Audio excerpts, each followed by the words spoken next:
Right now, as you read this, somewhere between 50 and 70 billion cells in your body are killing themselves. Not because something went wrong, not because of infection or injury or age.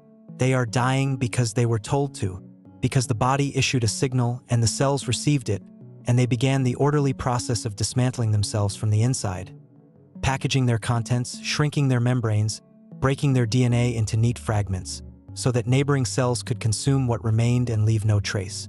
This is happening continuously. It has been happening since before you were born.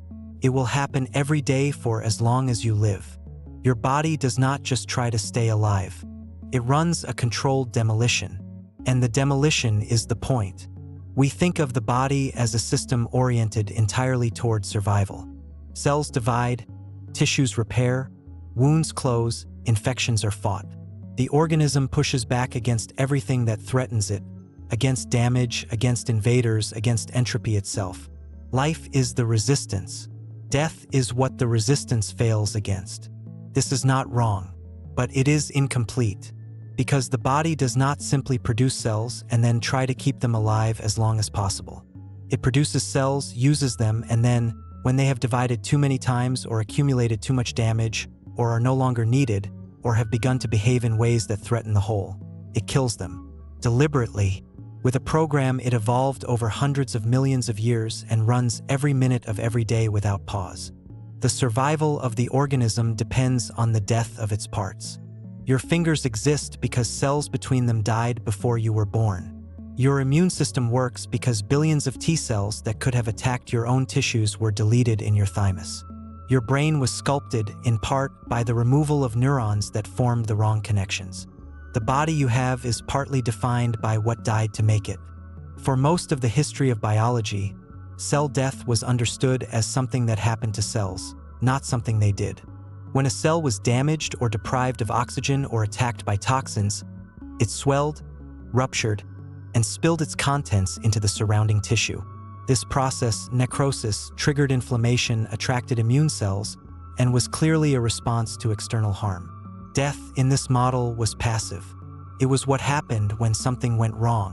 In 1972, John Kerr at the University of Queensland, working with Andrew Wyllie and Wyllie Currie at the University of Edinburgh, published a paper in the British Journal of Cancer that introduced a different category entirely. They had been studying cell death across a range of tissues and conditions, and they kept encountering a pattern that did not fit the necrosis model. Some cells, under certain conditions, died in a completely different way.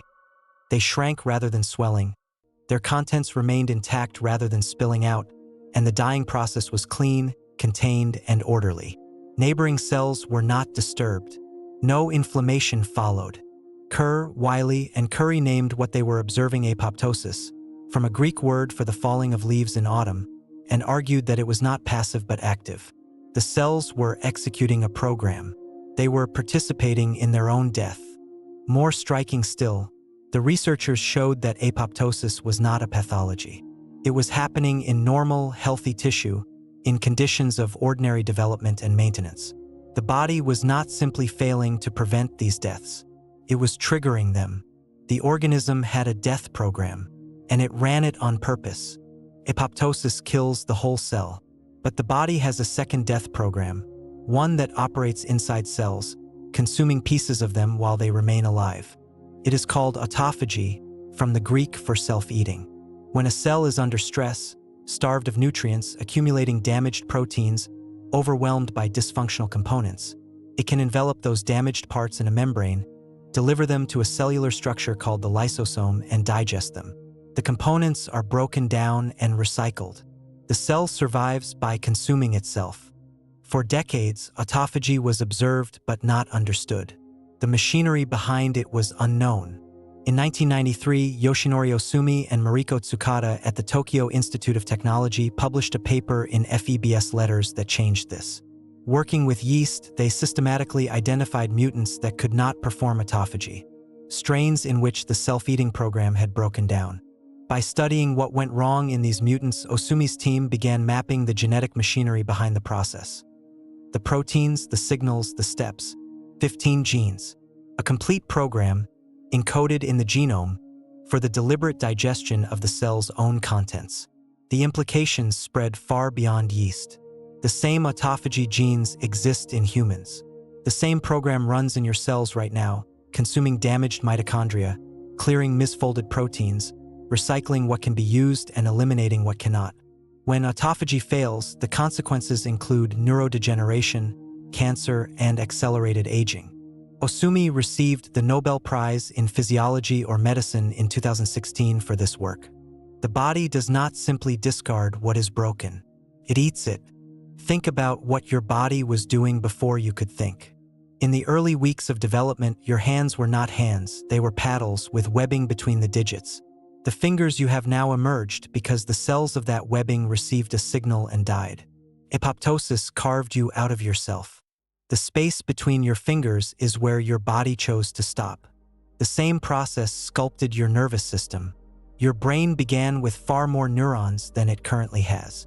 During development, neurons that failed to form proper connections, that reached out and found nothing to connect to, were eliminated. The ones that remain are the ones that made contact, that found a purpose, that were selected by the system to survive. The immune system runs a version of this continuously. T cells that could recognize and attack your own tissues are destroyed in the thymus before they are ever released. The ones that pass are the ones calibrated to target pathogens, not you. The discrimination between self and not self is maintained, in part, by death. You are not just the result of what your body built. You are the result of what it chose to remove. The shape of a living organism is partly a record of decisions, millions of them, cellular, molecular, continuous, about what needed to stop. The clearest proof of what programmed death does for the body is what happens when you take it away. In 1992, Lawrence Dunhauer and colleagues at Baylor College of Medicine and MD Anderson Cancer Center published a paper in Nature describing what happened when they engineered mice to lack p53, the protein that acts as the body's primary trigger for apoptosis in cells with damaged DNA. p53 is sometimes called the guardian of the genome. When a cell's DNA is damaged by radiation, by chemical exposure, by errors in replication, p53 activates. It halts the cell cycle while repairs are attempted. If the damage is too severe to repair, p53 triggers apoptosis. The cell dies rather than dividing with broken instructions. The mice without p53 appeared normal at birth. They developed, grew, moved, ate, reproduced. For a few months, they were indistinguishable from normal mice. Then, within 6 months of age, every single one developed cancer. Not most of them, all of them, 100%. Lymphomas, sarcomas, tumors of multiple types, appearing and spreading through animals that had no ability to trigger the death of cells that had begun to behave wrongly. Without apoptosis as a control, damaged cells did what damaged cells do. They divided. The copies inherited the damage. The copies divided again. Without a mechanism to stop them, they accumulated, spread, and eventually killed the organism. The body without programmed death does not live longer. It grows itself to death. You are not just alive because something in you fought to survive. You are alive because something in you knew when to stop. 50 billion times today, a cell in your body reached the end of its use, too damaged, too old, too dangerous to the whole, and dismantled itself. Not against its nature, according to it. The death program ran, and the cell that carried it out made you safer by disappearing. The shape of your body is not only the record of what grew, it is the record of what was removed. The spaces between your fingers, the neurons that made the wrong connections, the T cells that would have turned on you, the precancerous cells that were eliminated before you ever noticed them. Life at the cellular level is not a refusal to die. It is the management of death, constant, precise, essential. The body that is most alive is the one that knows when to let go.